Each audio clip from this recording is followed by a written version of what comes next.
Pessoal, dando sequência em nossos estudos em antropologia bíblica, vimos aí os motivos, alguns dos motivos pelos quais essas teorias acerca da evolução, da seleção natural e da evolução das espécies são aceitas amplamente na sociedade. E vimos aí tanto a questão da doutrinação das crianças já em tenra idade, a grande quantidade de material didático que é distribuído e que favorecem a esta perspectiva, tá certo? Essa validação dessa teoria, e a sociedade, os intelectuais formados nesta base educacional são aqueles que propagam essa ideia através dos veículos midiáticos, a televisão, o rádio, o jornal, as mídias de internet. E a internet surge como uma possibilidade de fazer contrabalancear um pouco essas influências, quando surgem questionadores e conseguem espaço através de vídeos da internet para contra-argumentarem com essa teoria que tem sido imposta. E aí vimos a culpa da religião penumbrista no sentido de não ser honesta no trabalho que deveria desempenhar, em primeiramente ser fiel às escrituras sagradas e segundo dar prioridade à transmissão da verdade. Mas vimos aí as religiões, as instituições religiosas, elas perseguirem pessoas simplesmente por questão de contrariedade às suas ideias, às suas ideologias, aos seus dogmas. Então, em vez de se preocuparem em apresentar a verdade, se preocuparam muitas das vezes em implementar perseguição contra indivíduos a fim de silenciar suas vozes, ou fazerem guerra entre as instituições visando a totalidade do poder, visando a imposição. Então vimos muitos grupos religiosos se desgastarem em perseguições inúteis, em guerras praticidas, e atualmente vemos a religião se autodestruindo por meio da comercialização, a religião abandonando o seu papel de representante da palavra, da verdade, representante da vontade de Deus, e se empenhando em obter lucro através de comercialização da Sagrada Escritura, do milagre, da pregação, saindo do seu âmbito, que é o âmbito da apresentação da verdade ao homem, da orientação, do aconselhamento, no sentido de trazer a humanidade para uma consciência acerca de Deus, abandonando todo esse seu viés, seu propósito, para simplesmente lidar de uma forma comercial com as pessoas. Então Pedro já havia alertado na carta que surgirão falsos profetas, surgirão falsos mestres que farão negócio das igrejas, e farão negócio dos santos, dos fiéis. Então Pedro já vislumbrava na sua época problemas semelhantes, e profeticamente já falava acerca do grave problema da nossa época, que tem sido a teologia da prosperidade. Então, igrejas que se debandam para a ala da teologia da prosperidade não se preocupam com a anunciação da verdade, não se preocupam com a propagação daquilo que é de acordo com a palavra de Deus, mas simplesmente da distorção para obter lucro das pessoas. E aí, finalmente, o problema do sofrimento. Vemos a grande desgraça, a grande destruição que causa o sofrimento humano, como isso deixa as pessoas desnorteadas, as pessoas confusas, deixa as pessoas sem uma orientação, deixa as pessoas sem perspectiva.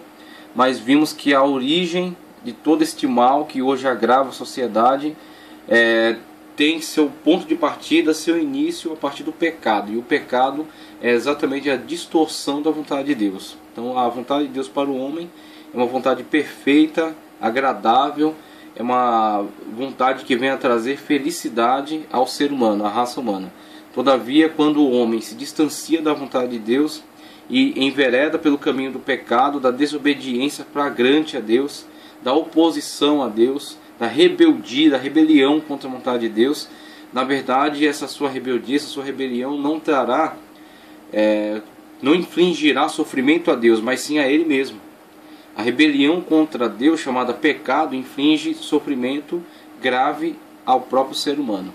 Então vemos que o pecado gera consequências nefastas, Dentre as consequências temos a destruição, a fome, a guerra, as doenças, todo aquele quadro de sofrimento que podemos observar na sociedade da atualidade. E vemos que o caminho de volta para sair desse buraco para sair dessa fossa é exatamente o homem voltar à comunhão com Deus e gozar da alegria, da felicidade, do seu plano perfeito para a sua vida. Quando o homem está de acordo com o plano de Deus, o homem sabe o que é felicidade de verdade. Como diz, né, a Sagrada Escritura, que a vontade de Deus não nos acarreta em dores, nos acarreta em sofrimento.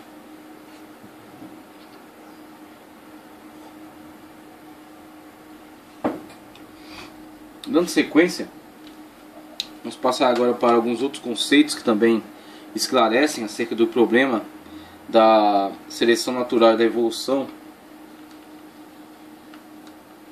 O conceito matemático. Vamos ver agora acerca do conceito matemático. Segundo Einstein, o princípio criador reside na matemática. Para ele, a matemática é absolutamente certa, embora sendo abstrata. Einstein afirmava que a matemática não é outra coisa senão a consciência da realidade, conhecida também como verdade lógica metafísica. A matemática ensina que o efeito não pode ser maior do que a sua causa. Veja só, hein? São princípios matemáticos, como ele já disse aqui, são abstratos, todavia são exatos. Então é isso que é importante de trabalhar com o conceito matemático, é que mesmo que sejam conceitos abstratos, mas por serem conceitos exatos, são verdades que são orientadoras, guiadoras da lógica. Então são parâmetros por meio dos quais pode ser conduzido um pensamento lógico. É nessa condução do pensamento lógico que você vê a incoerência de algumas doutrinas. Você vê a incoerência de algumas teses. Se essa tese não se sustenta logicamente, não pode ser comprovada por um princípio lógico, não pode funcionar conforme esse princípio, então vemos que há um defeito nela. Em algum momento houve uma especulação dissociada de realidades factuais. Então por mais que houve a coletação de dados, mas a leitura que se faz sobre esses dados levou a uma especulação que se distanciou da lógica. Uma forma, nós não estamos em contato com esses dados, nós não somos especialistas nesta área, todavia podemos conduzir um pensamento lógico. Então é isso que a matemática nos fornece, uma ferramenta, uma habilidade para poder conduzir um raciocínio lógico e chegar a uma conclusão de acordo com a realidade, né? Uma conclusão que não fuja de aspectos da realidade.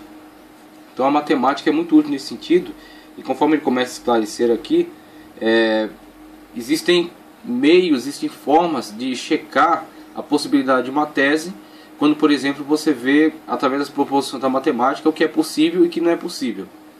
Então a matemática, ao mesmo tempo sendo que abstrata, é lógica, é exata. E é nessa exatidão que ela contribui grandemente para a avaliação dessas ideias. A matemática ensina que o efeito não pode ser maior que sua causa. Então você pensa entre causa e efeito. O efeito é aquilo que foi gerado pela causa. Então o efeito, conforme ele diz aqui, foi gerado por uma causa maior do que ele mesmo. Então, um objeto que entra em colisão com o outro. Se o objeto que entrou em colisão com outro objeto é maior do que ele impulsionará aquele outro objeto mais à frente, adiante. Só que se ele for extremamente menor, ele não causará essa causa, por ser menor, não causa o efeito esperado. Ou seja, ao entrar em colisão, ele não gera movimento no outro objeto, porque ele é menor do que aquele objeto, ele tem menos massa, ele aplicará menos força naquele objeto. Se você tem uma bola de ferro e você joga nela uma bola de isopor, não vai fazer nada com a bola de ferro. Você tem uma causa, mas a causa não é suficiente para gerar um efeito, porque aquele efeito precisaria de uma causa maior. Agora, se você joga uma bola de canhão naquela bola de ferro, aquela esfera de ferro, ela irá gerar o efeito, ou seja, ela aplicará mais força e aquela força gerará um movimento na outra bola. Agora, veja, é uma questão apenas lógica. Não é necessário se aprofundar tanto em doutrinas, em pesquisas biológicas, em pesquisas antropológicas. É simplesmente uma questão de raciocínio. O menor não pode conter o maior, nem atualmente, nem potencialmente. Sendo assim, quando o efeito maior parece ser causado por uma causa menor, Então este menor não é a causa, mas tão somente uma condição ou um veículo do maior. O efeito sendo maior que a causa. Então isso que pensava-se ser uma causa, na verdade não é ela. A causa está em outra coisa. Era apenas um meio condutor que levou até aquele efeito, né? É um meio condutor que levou até aquele efeito. Então o que acontece? Esse efeito necessita de algo maior do que ele para poder ser impulsionado. Aquilo que dará movimento a ele, aquilo que gerou este efeito, necessariamente é maior do que ele. E se a causa, em algum momento é verificada uma causa que seja menor do que aquele efeito, é porque na verdade essa não é a causa. Estava-se pensando erroneamente que essa seria a causa, mas não é. Apenas um meio pelo qual se chegou àquele efeito. É apenas um condutor para o efeito. Vamos tomar uma árvore como exemplo disso. Uma semente não é a verdadeira causa da planta, como um ovo também não pode ser a verdadeira causa da galinha. Isso porque tanto a planta quanto a galinha são maiores, mais perfeito do que a semente ou o ovo. Sendo assim, tanto o ovo quanto a semente são apenas uma condição para o aparecimento da galinha, da planta ou da galinha, mas nunca a causa causadora, né? Aquilo que gerou, aquilo que produziu a totalidade daquele efeito. Diz Einstein que a causa é sempre um agente intrínseco do efeito, ao passo que a condição é apenas um agente extrínseco.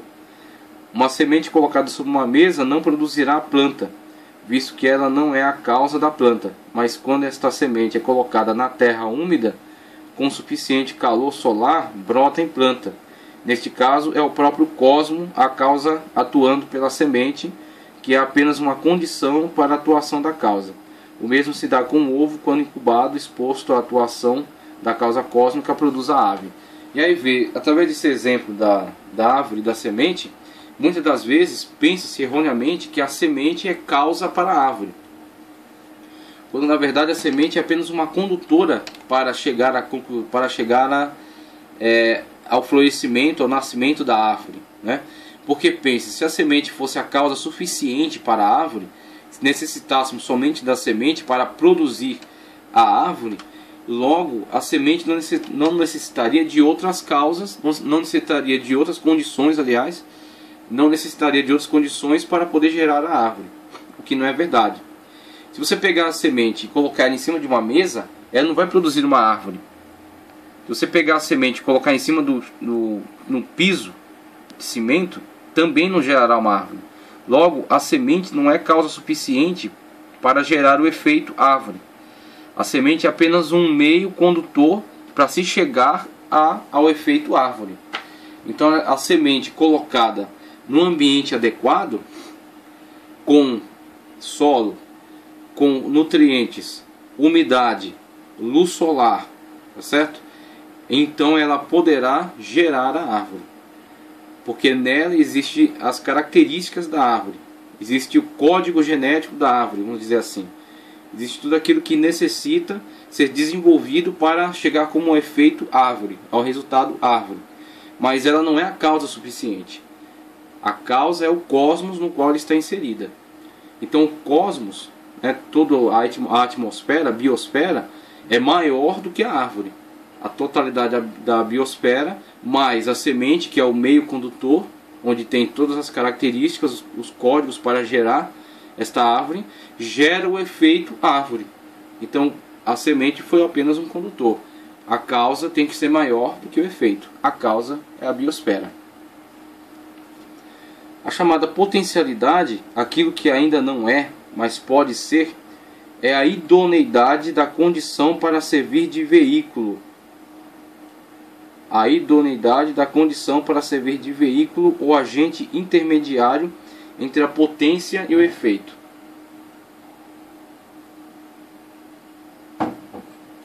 A potência é a verdadeira causa ou fonte do efeito, ao passo que a potencialidade funciona como condição ou canal para veicular o conteúdo da potência através da potencialidade rumo ao efeito. Por exemplo, um encanamento não produz água se não estiver ligado a uma fonte. O encanamento funciona como veículo intermediário entre a fonte e a torneira. Se houver no encanamento apenas 1 tonelada de água, não pode sair da torneira mais de 1 tonelada, nem que alargássemos a bitola do encanamento. Mas se ligarmos o encanamento a uma nascente de água permanente, então podem sair da torneira milhares de toneladas, embora o encanamento seja apenas de meia polegada. O maior erro de certas teorias chamadas científicas, cometem sobre a origem do homem é um erro fundamental de matematicidade. Admitem essas teorias a possibilidade de um efeito maior produzido por uma causa menor. Então, primeiramente, antes de partir aqui para o exemplo que ele traz, essa questão de potencialidade, conforme ele coloca aqui, potência e potencialidade. Essa questão de potência e potencialidade, a gente pode até exemplificar ela por meio aqui a questão da transmissão, né? A transmissão entre meio ambiente e semente com efeito de árvore. Então a causa, né? A causa para o efeito árvore, na verdade, é a biosfera. E a semente é um meio condutor. E aí, também aproveitando essa ideia, a gente passa aqui para a próxima explicação entre potência e potencialidade. Então temos aqui um exemplo, somente para entendermos a questão de potência. Esses galões de água. Temos aí o que? 2 galões de 20 litros, 40 litros de água. 40 litros de água, podemos dizer que é uma determinada potência, né, em água, em quantidade de água. 40 litros de água. 40 litros de água, se passado por uma torneira, potencialidade, por exemplo, então aquela potência transmitida por meio desse encanamento, dessa torneira, transmitido por meio dessa potencialidade, não poderá produzir nada diferente do que 40 litros de água. 40 litros de água não produzem 100 litros de água. E 40 litros de água também não produzirão 20 litros de água. Se não se perder pelo caminho, ele terá como resultado os 40 litros de água, que é a potência transmitida pela potencialidade, e gera então o resultado tal qual a potência aplicada. Veja, admitem essas teorias a possibilidade de um efeito maior produzido por uma causa menor. E aí ele traz essa explicação agora.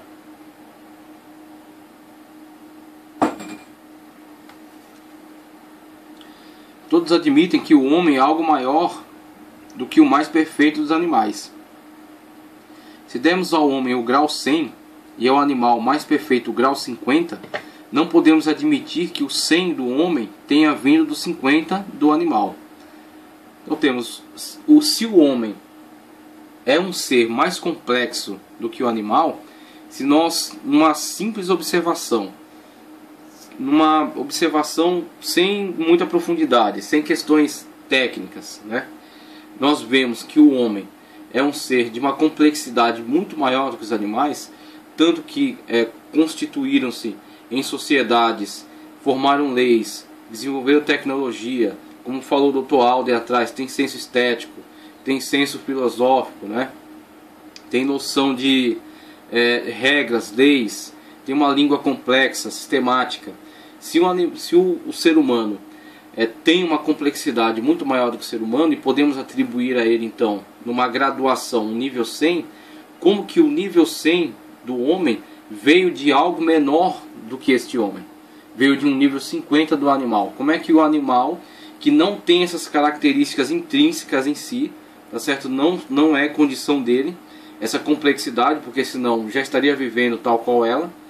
Como esse animal que não tem essa complexidade em si produzirá algo, produzirá alguém, dará origem a alguém que é muito mais complexo do que si mesmo, transmitirá características que ele mesmo não tem. Como é que as características que constituem o ser humano na sua complexidade foram herdadas de um ser que está desprovido delas? Aí a gente vê esses dois conceitos. Tanto a questão da causa maior, transmitida por meio de uma condição, por exemplo, a causa maior biosfera, transmitida por meio da condição semente, gerando o efeito árvore. Vemos aí então que a causa é muito maior do que o efeito. Para chegar ao efeito, passou pela semente, que tem as características da árvore, mas necessitou do impulso de uma causa maior chamada biosfera para ter o resultado árvore. E na outra vemos a questão da potência e potencialidade, sendo potência 40 litros de água transmitido pela potencialidade de encanamento, dando o resultado a 40 litros de água. Isso observamos cotidianamente. Vemos um jacaré gera um jacaré, uma borboleta gera uma borboleta, um leão gera um leão, um ser humano gera um ser humano. E isso tem se repetido há milhões de anos. Ok? Isso tem se repetido há milhões de anos. Isso é um princípio matemático. Isso não é uma elucubração, isso não é uma especulação, isso não é uma questão, um exame técnico, científico, com uma linguagem compreensível. Isso é um princípio abstrato, sim, só que é exato. Tá certo? É exato. E é um princípio matemático simples de se verificar. É algo de baixa complexidade, né? Algo que pode ser investigado tranquilamente através de um raciocínio lógico. Apenas raciocínio lógico. Então o que temos? Uma ideia, uma teoria, por mais que ela tenha sido defendida, ela tenha sido propagada, a gente viu as motivações pelas quais ela obteve grande oportunidade de ser propagada. Por mais que ela seja muito difundida, muito propagada, mesmo assim isso não a justifica. A quantidade de pessoas que a conhecem não a justifica. Pode ser que as pessoas transmitam ou equivocadamente ou astuciosamente, transmitam uma ideia distorcida simplesmente por motivações alhures, ou seja, motivações que estão fora daquela ideia mesma, motivações que não estão dentro daquele conceito filosófico ou teórico ou biológico ou antropológico, mas conceitos que estão externos a ele, que usam ou utilizam como um meio adequado para justificar suas teses. Então temos aí, primeiro, a questão da seleção natural e evolucionismo, desenvolvida por Darwin. A especulação que ele fez em cima dessas ideias. Alguma contradição dessa especulação com os princípios matemáticos. Mas a defesa dessas ideias e a sua propagação em larga escala por grupos que têm interesses nela. Grupos, por exemplo, que querem reafirmar constantemente a sua crença de que não existe Deus, a sua crença de que não existe significado, não existe sentido para a vida, ou seja, não existe propósito para a vida, tá certo? Temos aí o existencialismo, temos o racionalismo, temos diversas correntes de ateísmo que têm interesse na propagação em larga escala dessas ideias, na defesa dessas ideias, na doutrinação do público nessa ideia, com o sentido de combater a questão religiosa.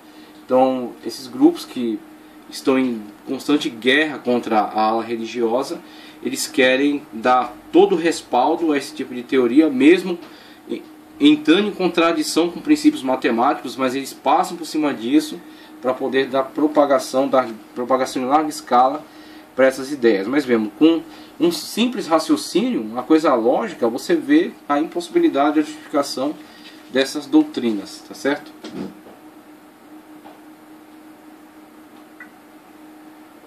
Na continuidade, a gente vê aqui alguns outros cientistas e personalidades da mídia também que discutem acerca desses problemas. E aí temos este cidadão aqui, Erich Anton Peter von Däniken. É um teórico, escritor e arqueólogo suíço, um dos fundadores da AAS. Não é AAS, não, ele ficou dividido ali. AASRA. Mundialmente conhecido por escrever o livro Eram os Deuses Astronautas, livro que é muito propagado aí, você acha facilmente nas lojas. Eram os Deuses Astronautas, nascimento 14 de abril de 1935, 82 anos, Zofingen, nacionalidade suíço. Temos aí o Sr. Däniken. Um dos mais conhecidos escritores modernos, Erich von Däniken, acha tão impossível derivar o homem do animal sem assassinar a lógica matemática, que concebeu a ideia fantástica de que o homem foi trazido de outras regiões do universo pelos deuses astronautas. E aí temos, para ele, isso aqui é tão incoerente, é tão contraditório com princípios básicos da matemática, da lógica, né, princípios exatos, que ele julgou ser impossível o homem ter sido derivado de seres com potencialidade menor do que ele mesmo. Tá certo? Então levou ele até a conceber ideias fantásticas de que o homem possa ter vindo de seres mais evoluídos que vieram do espaço. E aí temos aí o cara descambando para a ufologia. Ele foi aí recebido aí pelo Jô Soares no seu programa e também pelo Danilo Gentili, que gostam aí dessas coisas fantásticas, né? Essas coisas que dão mídia. Concebeu a ideia fantástica de que o homem foi trazido de outras regiões do universo pelos deuses astronautas. Em face desta absoluta impossibilidade matemática, certas teorias evolucionistas apelam para uma potencialidade evolutiva. Na realidade, uma camuflagem, uma fuga para dentro das trevas da antimatematicidade e de um silogismo absoluto. Não existe nenhuma espécie de potencialidade por si mesma para produzir algo maior do que ela mesma, A potencialidade 10 nunca produzirá 20, a potencialidade 50 nunca produzirá 100. Pela simples razão porque o maior não está contido no menor, nem explicitamente visível, nem implicitamente invisível.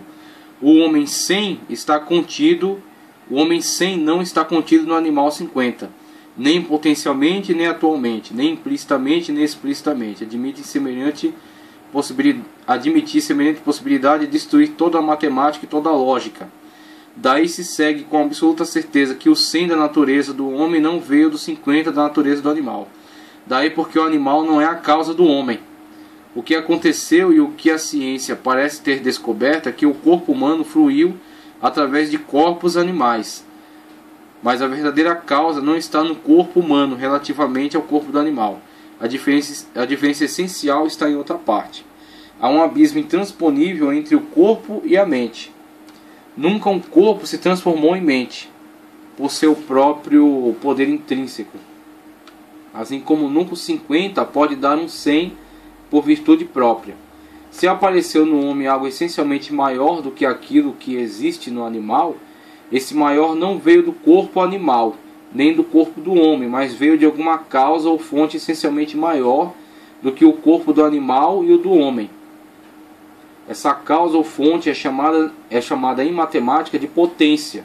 E aí podemos até ver na potencialidade que deu impulso à causa chamada homem, que deu impulso a esta causa, né, na sua complexidade, na sua singularidade e no abismo de distanciamento que há entre ele mesmo e os animais. Podemos ver nessa causa maior para o homem a manifestação de Deus, por exemplo. Podemos ver a manifestação de Deus. Dainiken viu a manifestação de um ser alienígena, um ser de outro planeta que seja mais evoluído que o homem e que dê origem a um homem aqui na Terra. Então o cara resolveu entrar para essa área aí, resolveu descambar para essas áreas. Mas podemos dizer que Deus é a potencialidade para chegar no resultado homem, no efeito homem. Que pode fluir, é a potência para chegar no efeito homem, que fluiu em potencialidades, canais ou condições. Todas as potencialidades e todos os efeitos vieram da infinita potência, Deus, que alguns filósofos a chamavam de alma do universo, Logos. A matemática diz que todos os finitos vieram do infinito, mas concorda também que um finito possa ter fluído do infinito através de outros finitos. A ciência demonstrou que todos os finitos são condicionados ou veiculados por outros finitos. A matemática diz que o matemático diz que na matemática reside o princípio criador. O cientista diz que na ciência está o processo evolutivo. E aí temos o conceito da filosofia universática, desenvolvido por Humberto Roden. Aí temos aí o senhor Humberto Roden. Foi um filósofo, educador e teólogo catarinense radicado em São Paulo, filho de Johannes Roden e de Anna Laux, nascido em 31 de dezembro de 1893, São Ludgero, Santa Catarina, falecido em 7 de outubro de 1981, São Paulo, tá certo? Morreu em 7 de outubro de 81, conforme já foi dito aí, aos 87 anos, na cidade de São Paulo. Então temos aí o seu Humberto Roden, que desenvolve a chamada filosofia universica. A filosofia universica, diferentemente da solução de Däniken, que buscou a origem do homem, a potência para o desenvolvimento da potencialidade humana, com efeito nesse ser complexo que era o ser humano, buscou essa potência no ser alienígena e decidiu partir para a ufologia. O senhor Roden, o senhor Humberto Roden, através do desenvolvimento da filosofia universica, ele busca fundir o conceito criacionista, tá certo? O conceito da potência em Deus, do infinito como sendo causa para os finitos, e uniu isso com o desenvolvimento da evolução, a proposta da evolução, sendo a evolução uma abordagem do finito desenvolvendo-se por outros finitos. Então o finito, que seria o conceito do homem que irá se desenvolver ao longo do tempo, foi impulsionado na sua evolução pelo infinito. O infinito é a causa impulsionadora, tá certo? É a potência. A potencialidade é a evolução. Então isso é uma tentativa de fusão entre evolucionismo e a ideia de Deus e o criacionismo. A filosofia universica sintetiza dizendo que criação e evolução são dois conceitos que se completam mutuamente. Todos os finitos são criados pelo infinito, e todos os finitos evoluem através de outros finitos. Então está aí o conceito do senhor Humberto Roden, admitindo a questão da existência e da interferência de Deus, né, da comunicação de Deus com esse processo, sendo Deus a potência, tá certo? O infinito, que vai através de diversos finitos gerar o resultado, como resultado da humanidade, o efeito. O efeito humanidade veio a ser produzido por meio de finitos, processo evolutivo, causado pelo infinito, causado por Deus. Então Deus, por meio desse processo evolutivo, chega ao resultado humanidade. Então temos aí a potencialidade, a potência em Deus, a potencialidade evolutiva e o efeito, o resultado como a sociedade humana atual. Esta evolução de finitos seria impossível se no princípio dessa cadeia evolutiva não estivesse o princípio criador. Assim como as águas não podem fluir através do encanamento se não há uma fonte inicial anterior ao encanamento. As potencialidades evolutivas supõem inexoravelmente uma potência criadora. A criação se manifesta parcialmente através da evolução. Não há evolução sem criação, segundo a matemática. O homem veio do infinito, Deus, através de muitos finitos, criaturas menores. E aí entra a questão da proposta da evolução, né? Proposta evolutiva. A teologia ensina que o homem veio diretamente do infinito, Deus, sem ter passado por nenhum outro finito, outros seres, o que é contrário à ciência. Então temos o antagonismo entre matemática e ciência, matemática e teologia, aliás. A ciência afirma que o homem veio somente de finito através de finitos, o que é contra a matemática. Então temos aí uma contradição, na verdade, entre a proposta evolutiva, que está em antagonismo com a matemática. Finito vindo de finitos. E um finito mais complexo, o ser humano da atualidade, vindo de um finito menos complexo. Um ser humano de potencialidade 100, vindo de um finito de potencialidade 50. Um ser muito mais animal, um ser inferior a este ser humano de complexidade 100. E a teoria evolutiva dizendo que este ser de potencialidade 100 veio de um ser menor de potencialidade 50, o que está em contradição com a matemática, que diz que a potência tem que ser maior, ela flui através da potencialidade e ela tem que ser maior do que o efeito. Ela tem que ser, a causa precisa necessariamente ser maior do que o efeito que ela gerará. A ciência afirma que o homem veio somente do finito através de finitos, o que é contra a matemática. A filosofia universica criou uma síntese entre a ciência e a matemática, argumentando que o homem e as outras criaturas vieram do infinito através de muitos finitos. Quase todos os nossos livros escolares sobre o homem frisam o processo da evolução, mas se esquecem da criação. Ainda que o homem tenha sido resultado de um processo evolutivo, como ele teria evoluído sem que antes tenha sido criado? Criação não é meramente um conceito religioso, dogmático ou bíblico, mas um axioma rigorosamente matemático e lógico. A ciência fala da evolução do homem, a matemática exige a criação do homem e de todos os outros seres. A ciência se ocupa do processo da continuação de um finito menor para um finito maior.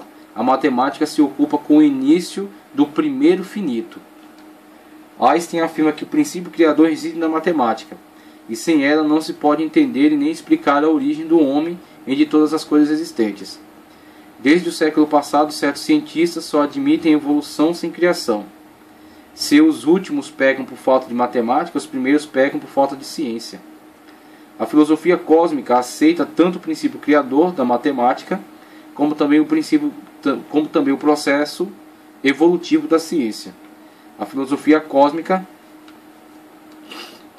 admite que o homem veio das mãos de Deus, mas não é como o é hoje. Admite que Deus fez o homem menor para que ele, pelo livre-arbítrio, se fizesse maior. Então temos aí a tentativa de conciliação entre a teoria da evolução e o princípio matemático da criação, né, da potência, sendo a potência maior do que o efeito, sendo a causa maior do que o efeito. Então a causa Deus gera o efeito humanidade, tal qual é, na sua complexidade, pelo processo evolutivo. O processo evolutivo seria apenas um meio condutor para chegar a este resultado, mas a causa se encontra num ser maior do que o Australopithecus, se encontra na verdade em Deus.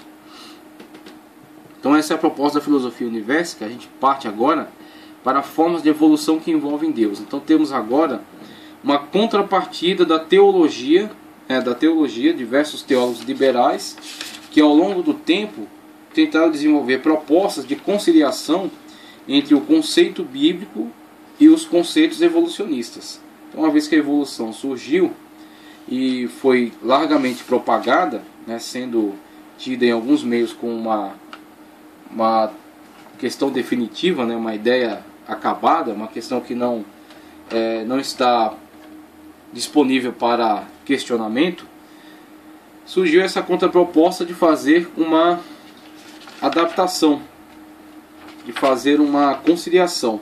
Então, conciliar a ideia evolutiva com o conceito teísta. E aí temos as diversas formas de evolução que envolvem Deus. As formas de evolução que envolvem Deus normalmente são chamadas de evolução teísta.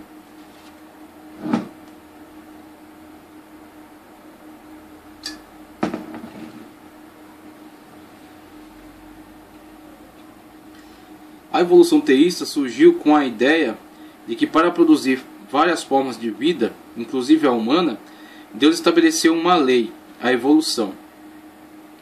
Mas essa teoria teísta está tão dividida quanto a evolução científica, pois há várias formas de evolução nas quais Deus supostamente está envolvido.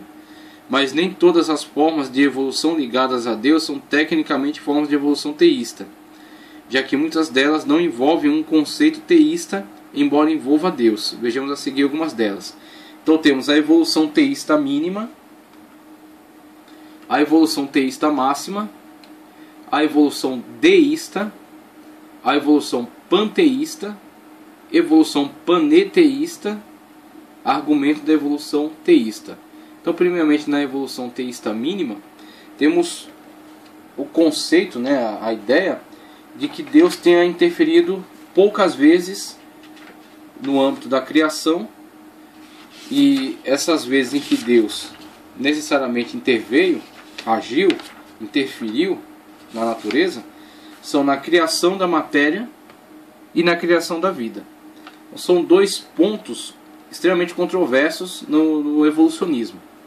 Quando o evolucionismo abre um leque para tratar acerca da criação de todas as coisas, depois da criação da vida e no processo de evolução da vida, a evolução e seleção natural, esses pontos são exatamente os pontos mais complicados, são os pontos de maior contradição, de maior contrariedade.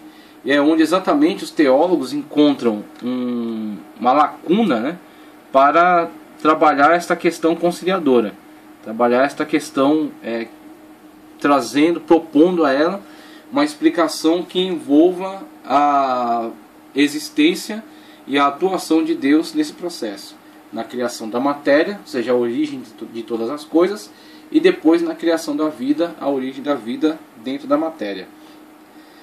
O evolucionista teísta mínimo acredita que Deus realizou dois atos sobrenaturais: a criação da matéria do nada e a criação da primeira vida. Depois disso, todos os outros seres vivos, até mesmo seres humanos, surgiram por processos naturais que Deus ordenou desde o princípio. Então eles colocam o processo evolutivo como um mecanismo de Deus. Deus interveio miraculosamente, sobrenaturalmente, na criação da matéria, depois na criação da primeira vida. Conforme vimos mais atrás, a complexidade para a vida exige um ato criador. O evolucionismo de forma alguma explica a origem da vida. Ele simplesmente lança uma ideia vaga e pretende que essa ideia seja aceita inquestionadamente, sem possibilidade de maiores explicações, muito menos de prova. Então, como eles não têm como provar e nem como explicar esse processo por meio do qual a vida surgiu, aí entra a grande brecha onde esse teólogo teísta, da evolução teísta mínima, trabalha. Olha, esses dois pontos complicados são exatamente os dois pontos que são esclarecidos pela intervenção milagrosa de Deus. A intervenção divina, na criação da matéria, depois na criação da vida dentro da matéria. E depois disso segue-se um processo evolutivo que já havia sido ordenado por Deus. Então, o processo evolutivo são leis que Deus decretou para o âmbito natural, tá certo? Para a natureza. A natureza está seguindo leis pré-ordenadas, que podemos chamar de evolução natural e seleção das espécies. É onde eles tentam essa conciliação entre a teologia, né, entre o teísmo, sendo theos, Deus, em grego, então teísmo, crença em Deus, o teísmo e o evolucionismo. Evolução teísta máxima. O evolucionista teísta máximo acredita que Deus realizou pelo menos 3 atos sobrenaturais: a criação da matéria, a criação da primeira vida, semelhantemente à teísta mínima, só que eles também acreditam na criação da alma humana. Então, enquanto na teísta mínima nem foi observada essa questão do mundo espiritual dentro do âmbito da natureza, que haja alma humana, que haja espírito humano, que haja alma nos animais, os animais sejam almas viventes, apenas observou a intervenção miraculosa de Deus no ato da criação da matéria e depois da vida, e segue-se por meio de leis naturais. O teísta máximo insere também a questão espiritual no âmbito natural. Então, o teísta máximo diz: existe mundo espiritual interagindo conosco. Existem elementos espirituais no homem, elementos espirituais nos animais, elementos espirituais nos seres vivos. E esses elementos espirituais têm origem em Deus. É uma atuação contínua de Deus na matéria. Só que isso não nega o processo evolutivo. Deus participa na criação da matéria, Deus participa na criação da vida, Deus participa na criação do ser espiritual que habita estes corpos, mas os corpos seguem leis naturais do processo evolutivo, seleção natural e evolução das espécies, tá certo? Depois da criação inicial da vida, da matéria e da vida, todos os organismos, animais, até mesmo o corpo humano evoluíram pelas leis naturais, que Deus estabeleceu desde o princípio. Esta é a visão tradicional católica, pelo menos no último século. A crença em outros atos de criação sobrenatural provavelmente seriam chamados forma mínima de criacionismo, apesar de isso ser uma linha arbitrária, já que afirmaria que Deus interveio sobrenaturalmente pelo menos 4 vezes na criação. E aí já sai do âmbito da evolução teísta máxima, conforme é abordado aqui, e já entra no âmbito criacionista. E um criacionista mínimo, um criacionista máximo, e aí vemos aí outro âmbito de explicação, conforme vamos ver no próximo tópico, o âmbito do criacionismo. A maioria dos teólogos que afirmam isso também acreditam que Deus interveio sobrenaturalmente muito mais vezes do que isso. Eles geralmente se denominam criacionistas progressivos. Bernard Ham, Hugh Ross, e aí tem um livro dele aqui, The Fingerprints of God, As Impressões Digitais de Deus, encaixam-se nessa categoria. Evolução deísta. Agora vemos este aspecto aqui, a evolução deísta. Evolução deísta. O conceito de evolução concebido pelo deísmo exclui qualquer ação sobrenatural ou milagrosa de Deus após o ato inicial da criação do universo material a partir do nada.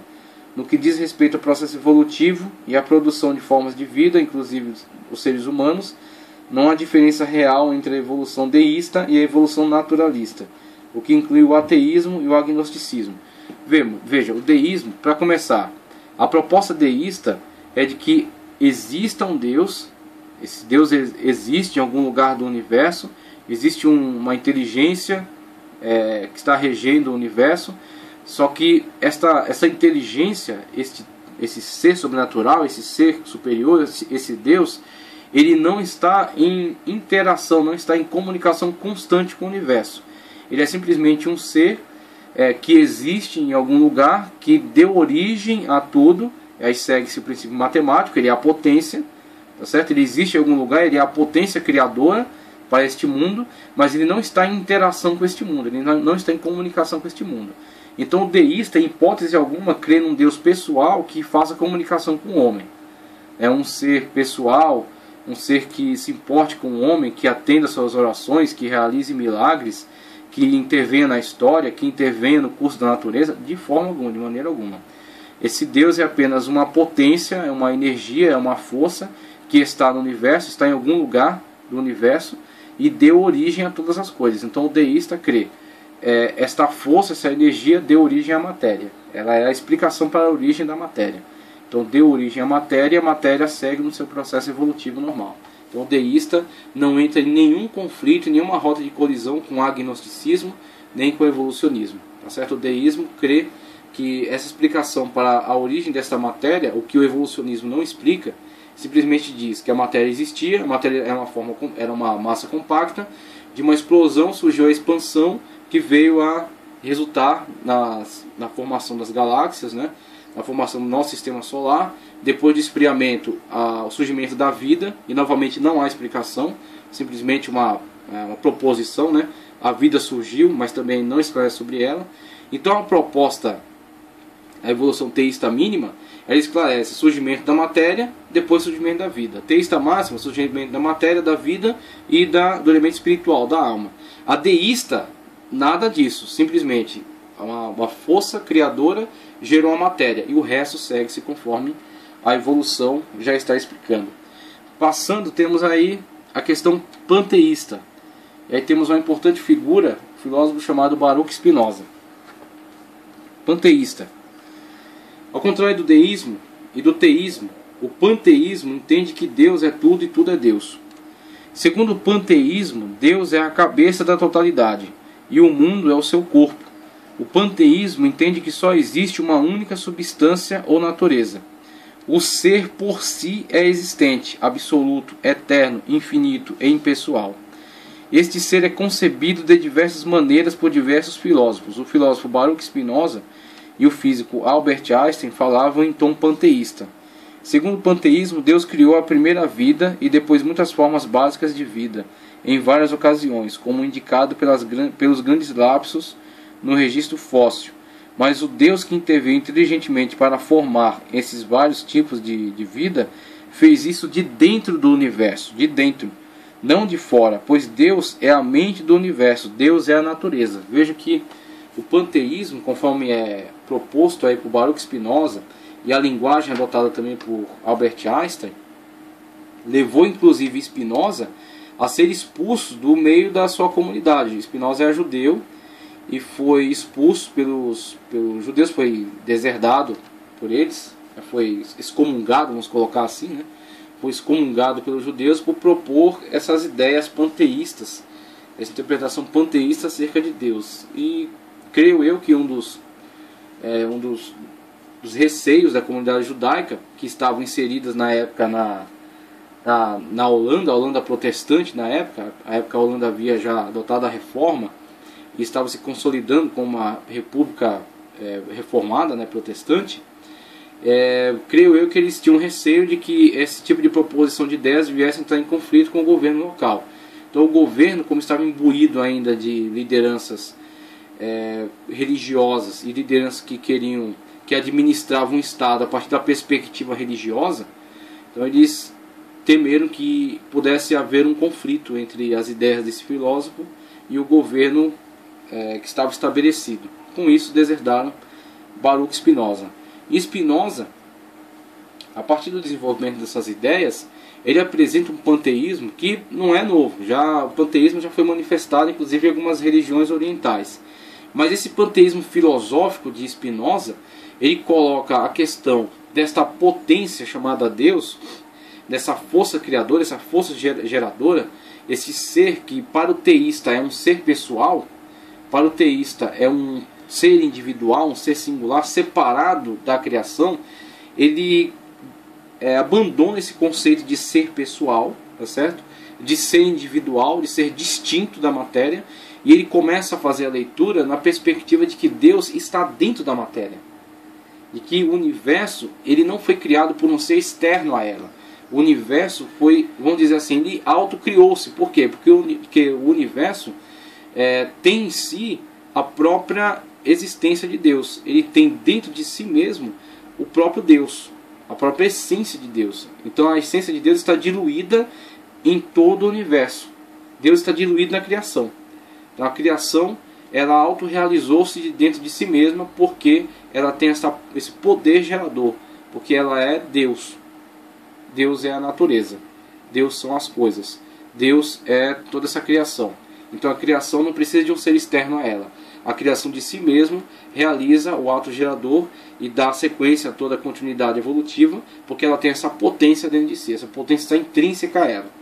Tá certo? Então essa potência que chamamos Deus, que damos a ele uma característica pessoal, individual, externa à criação, Baruch Spinoza o vê, na verdade, não pessoal, tá certo? Vê de forma impessoal e o vê diluído em toda a criação, sendo ele a potencialidade dessa criação.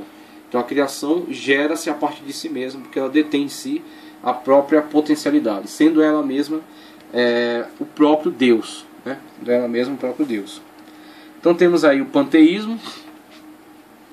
A seguir temos o chamado paneteísmo, tá certo? O paneteísmo.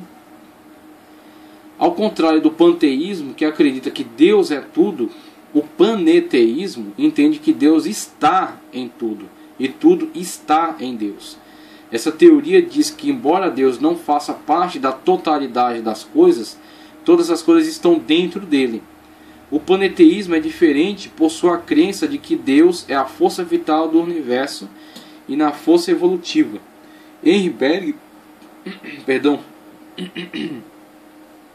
Henry Bergson, que temos aí a foto, Henry Bergson expressou essa teoria no livro Creative Evolution, Evolução Criativa, em 1907. Essa também parece ser a posição do evolucionista católico Teilhard de Chardin. Segundo essa posição, a evolução é o processo contínuo que avança, às vezes em saltos, pela virtude da força divina imanente no universo. Então temos aí a questão panteísta. E diferentemente do panteísmo, que vê Deus diluído na criação, o paneteísmo vê a criação inserida, vê a criação contida dentro de Deus. Então Deus contém em si a criação e é a sua força geradora. Então temos aí, vamos colocar um exemplo, né? Pode nem ser um exemplo dos melhores, mas uma criança, um feto dentro da mãe. Então a mãe é aquela que fornece ao feto toda a possibilidade de crescer, de desenvolver-se, né? Os nutrientes e o ambiente adequado. Assim Deus fornece à criação toda a possibilidade evolutiva, porque a criação está contida dentro de Deus. Então temos aí o paneteísmo em contraste com o panteísmo, tá certo? Essa ideia de que tudo está contido dentro de Deus. Argumento da evolução teísta. Desde que Darwin formulou a teoria da evolução, surgiram várias facções nos arraiais da ciência pró e contra ela. No ambiente religioso, o conservadorismo o denunciou veementemente, mas alguns teólogos liberais proporam uma síntese entre a teoria darwiniana e o relato bíblico. Eles alegam que, embora a Bíblia, por um lado, nega a ideia de que o homem seja um simples produto da evolução, dos seres irracionais, por outro lado, ela não revela satisfatoriamente o método usado por Deus na criação do homem.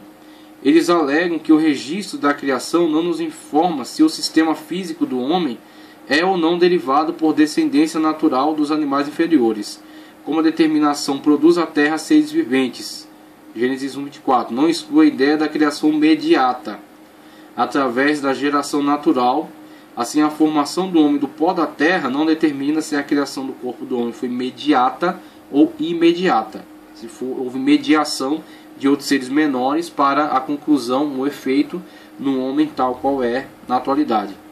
Os defensores dessa teoria dizem que nossa hereditariedade procede de Deus, a potência, embora provindo de formas inferiores de vida, potencialidade, por meio do qual a potência se propaga e dará resultado no homem, no efeito.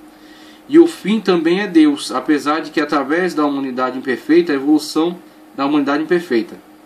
A evolução não exclui a ideia do Criador, porque ela é apenas um método de Deus. Isso aqui é uma proposta teísta, lembrando. É perfeitamente consistente com a doutrina escriturística da criação que o homem apareça a seu tempo governado por leis diferentes das da criação do bruto, embora desenvolvendo-se a partir do bruto, do mesmo modo que o alicerce de uma casa de pedra é perfeitamente consistente com a estrutura de madeira edificada sobre ela. Tudo depende do plano. Este conceito afirma que o homem não é o que foi na sua origem, mas o que se tornou. O homem teria sido criado inferior como um animal qualquer, e pelos desígnios de Deus, através das leis da natureza estabelecidas por Deus, ele se tornou o que é na atualidade. Essa teoria nega a evolução ateísta, mas afirma a evolução teísta. Seus defensores alegam que a evolução ateísta e sem desígnio não pode incluir o homem sem excluir o que o cristianismo considera essencial ao homem. Mas a evolução teísta pode reconhecer o processo todo da criação do homem como obra da natureza, assim como de Deus. J.M. Bronson declarou: o teísmo deve aceitar a evolução se ele conservar o seu argumento da existência de Deus, a partir da unidade do desígnio na natureza. Se o homem não for um fim, ele é uma anomalia. O maior argumento em favor de Deus é o fato de que toda a natureza animada é uma vasta e harmoniosa unidade. O homem se desenvolveu não a partir do macaco, mas independentemente do macaco. Ele nunca foi algo que não fosse um homem em potencial. Então, um homem primitivo, um homem menor do que é na atualidade, um homem que guarda em si a potencialidade de uma potência maior que se desenvolverá por meio dos finitos, alcançando a condição atual. Não porque esta potencialidade estivesse guardada num ser menor do que é o homem atual, mas porque ela é herdada de uma potência maior. A potência maior deu o impulso inicial para, através desses seres inferiores, se desenvolver através de leis naturais, chegando ao resultado do homem atual. O homem atual tem em si características de uma potência muito maior do que ele mesmo. E esta potência é Deus. Temos a conciliação entre evolucionismo e teísmo. O homem se desenvolveu não a partir do macaco, isso eu já li. Como homem, ele não veio a ser até que se tornou um agente moral consciente. Tal natureza moral consciente, que chamamos personalidade, requer um autor divino, porque ela vai além de todas as forças encontradas na criatura animal. Então, esta é a grande sacada da proposta teísta. Isso chama-se evolução teísta. Então, temos o homem evoluindo através de processos naturais, tá certo? Mas tendo sido impulsionado na sua origem, na sua essência, por uma potência muito maior do que ele mesmo, desenvolvendo-se ao longo de leis naturais que foram previamente ordenadas por Deus para todo o cosmos e também para a vida dentro do plano terrestre. Então essas leis ordenadas por Deus para o cosmos e ordenadas por Deus para a vida foram se desenvolvendo ao longo das eras, chegando ao resultado atual do homem tal qual é, por causa da potência maior que gerou este efeito. A potência é Deus, o efeito é o homem da atualidade, desenvolvendo-se pelas leis naturais pré-estabelecidas por Deus. Então esse é o teísmo, tá? Evolução teísta. É uma conciliação entre evolucionismo e teísmo. A próxima abordagem será acerca de criacionismo. Então, para a próxima aula, trataremos acerca do criacionismo e a sua proposta.